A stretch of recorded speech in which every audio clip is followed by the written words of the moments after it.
The 4D model is really something that was born out of work that I've done for years in both training and coaching. And it takes into consideration that relationships evolve or perpetuate in very specific ways over time.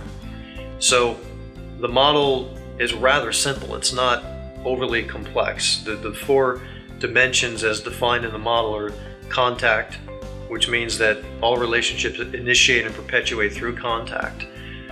And then immediately, sometimes in unconscious ways and other times in conscious ways, relationships continue on through the second dimension, which is called agreement. Inevitably, relationships find themselves in the third dimension, which is conflict. The model assumes that conflict is inherent, conflict is inevitable in all relationships. And the big difference between relationships that evolve and perpetuate in healthy ways versus ones that don't has a lot to do with the ways in which people deal with conflict, the ways in which people not only find themselves in conflict consciously, but how what methods they use or what approaches they take to resolve conflict or to manage conflict.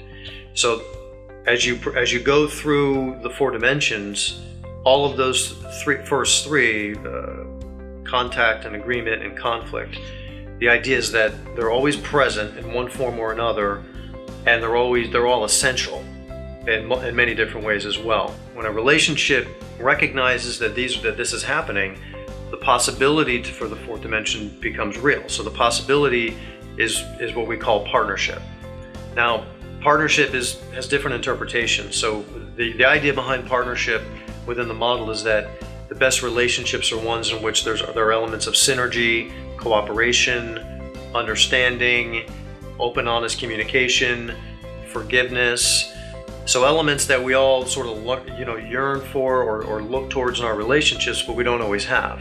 The model takes into consideration that most relationships never really reach that full potential, never really reach what Maslow would call self-actualization in the context of a relationship. So we're always looking towards that. We're always attempting to reach partnership.